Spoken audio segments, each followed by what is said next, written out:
اور جب اپنی بات آتی ہے تو کہتا ہے کہ بہت ہم غریب ہیں، اپنے آپ، اور اس کو اپنے آپ کو غریب نظر آتا ہے۔ حالانکہ اللہ نے اس کو بہت دے رکھا۔ اللہ کا شکر ادا کرنا چاہیے، کبھی بھی ناکی نہیں ہونا، کبھی بھی ناشکری نہیں کرنا ہے کہ میرے پاس نہیں ہے۔ اور اگر دیکھنا ہو تو کتنے لوگ جو بے سہارا ہیں، بے گھر ہیں، جن کے گھر میں چولہے نہیں جلتے ہیں، جن کے یہاں ٹھیک سے ابھی رمضان ادا نہیں ہو رہا ہے، بلکہ بہترین مثال دی گئی ہے کہ غزہ اور فلسطین کے مسلمانوں کو ذہن میں کیسے ان کا گزر رہا ہے، کیسے ان کی سحری ہو رہی ہے، اور ویسی بری حالت میں بھی کیسے وہ لوگ تلاوت قرآن کر رہے ہیں۔ جو ایمیج یا ویڈیو آ رہی ہے دیکھ کر کلیجہ منہ کو آتا ہے کہ بے سہارا لوگ ایسے بے سہارا ہوتی اور روزہ بھی رکھ رہے ہیں، افطار کر رہے ہیں، قرآن کی تلاوت کر رہے ہیں، اور ہم اچھی حالت میں رہنے کے باوجود تلاوت قرآن ویسی نہیں ہے، اچھی حالت میں رہنے کے باوجود روزہ بولتے بہت روزہ لگ جاتا ہے ہمیں۔ روزہ تو ان لوگوں کو لگتا ہوگا جن کے یہاں اے سی نہیں تھی۔ صحابہ کرام بزرگان دین کو یاد کیجئے، جن کے یہاں ٹھیک سے سحری کے لیے غذا نہیں ہوتی تھی، یہاں تو جو چاہو کھا لو، اس چیز سے پیاس نہیں لگے گی، اس چیز سے بھوک نہیں لگے گی، اور اس چیز سے انرجی بنے گی، سب جان رہا ہے، اور اسی مطابق آدمی اپنی غذا رکھ رہا ہے۔ ان لوگوں کو یاد کرو جن کے یہاں نہ ٹھیک سے غذا ہوتی تھی، نہ ٹھیک سے پانی ہوا کرتا تھا، صحرا میں جنگلوں میں روزہ رکھتے تھے لوگ افطار کے لیے، سوائے کھجور کے، بلکہ بعض کے یہاں سوائے پانی کے کچھ نہیں۔ اللہ نے انہی لوگوں کی اچھی نیتوں کی برکت سے ہمیں سہولت عطا فرمایا۔ یاد رکھیے قرآن میں ذکر ہے نا، سحری، افطاری، یہ سب انہی لوگوں کی برکت سے ہمیں نصیب ہوا ہے۔ پہلے روزہ کیسا تھا؟ پہلے زمانے میں شروع میں جب روزہ فرض ہوا تو ایسا تھا روزہ کہ مغرب ہوئی روزہ کھولنا ہے، اور جب تک جاگے ہو کھا سکتے ہو، سوئے روزہ شروع ہو گیا، سوئے اگر روزہ شروع ہو گیا، کھانے کے بعد جو سویا تو روزہ شروع۔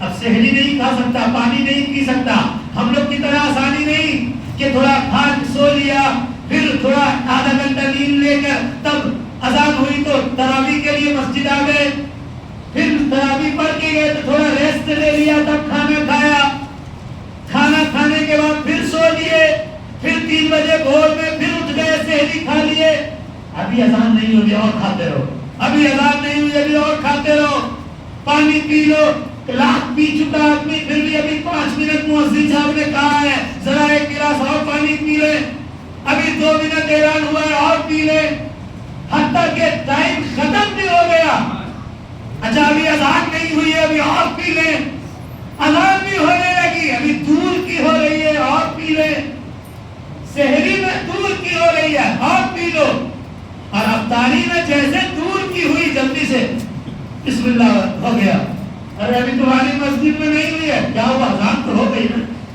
دورے کے صحیح۔ اب بعض جگہوں پر تو دیکھنے کو ملا کہ کہیں اس کا موبائل ہی اللہ اکبر بجا اور بیچارے نے روزہ کھول لیا، پتہ چلا اذان ہی ابھی نہیں ہوئی تھی۔ لیکن صحابہ کرام کو دیکھیے، ایک صحابی ہے روزہ رکھا ہے اور دن بھر کھیت میں کام کر رہے ہیں، دھوپ کی شدت ہے، شام ہوا گھر لوٹ کے آئے، بیوی سے کہا کہ جلدی کھانے کو کچھ لاؤ، وہ گئی، آج کی طرح تو کھا نہیں کہ اوون میں کھانا رکھا ہوا ہے، ترنت نکال کے دے دے گا آدمی، پیکنگ رکھا ہوا ہے نکال کے دے دے گا، گیس چولہا ترنت چالو کیا گرم ہو گیا، کیسے کھانے پکتے تھے اور کیسے گرم ہوتے تھے، وہ زمانہ تو تھا ہی تھا، ابھی سے 50 سال پہلے جائیے، 20 سال پہلے جائیے، کیسے عورتیں 3 بجے دن سے 2 بجے دن سے چولہا جلانا شروع کر دیتی تھی، اس میں آگ آئے گی، اب اس پر کھانا چڑھے گا، آج کی طرح نہیں 1 گھنٹہ پہلے بھی اگر گیس چالو کیا جائے تو کھانا تیار ہے، بجلی کا چولہا ہے ترنت تیار ہے، چولہا جلتا تھا، کیسے کھانے پکتے تھے، مشقت دیکھیے، یہاں جتنا آرام مل رہا ہے اتنا عیش پیدا ہوتا چلا جا رہا ہے، اتنا دین سے دوری، اتنا بد اخلاقی، جتنا مال اللہ دے رہا ہے، غربت میں لوگ روزہ رکھتے تھے، آج غربت کہاں ہے؟ اچھے سے اچھا شربت اور اچھے سے اچھا کھانا کھا رہا آدمی. اللہ اکبر. صحابہ کرام کو یاد تبھی تو ان کا مرتبہ آگا ہے.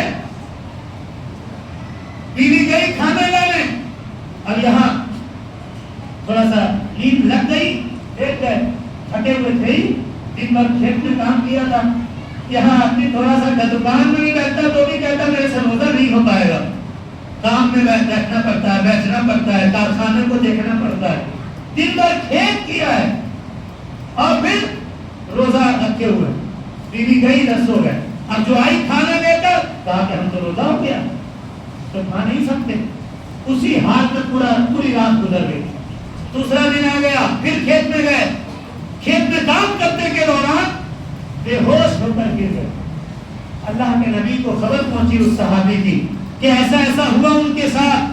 اللہ کے حبیب صلی اللہ علیہ وسلم مغموم ہوئے. صحابہ کرام کی تکلیفیں آقا کو برداشت نہیں ہوتی تھی, بلکہ آپ مسلمانوں کی بھی تکلیف اللہ کے نبی کو برداشت نہیں ہے. اللہ کے نبی آج بھی ہمارے لیے دعا فرماتے رہتے ہیں. اللہ کے نبی آج بھی ہمارے اوپر مہربان رحیم ہے.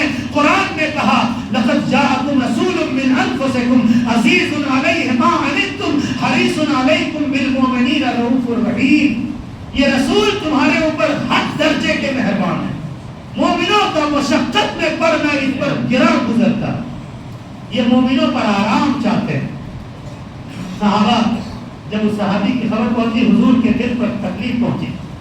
اللہ تعالیٰ جو اپنے حبیب کو ہر دم راضی رکھنا چاہتا ہے, اللہ تعالیٰ جو اپنے محبوب کی رضا چاہتا ہے,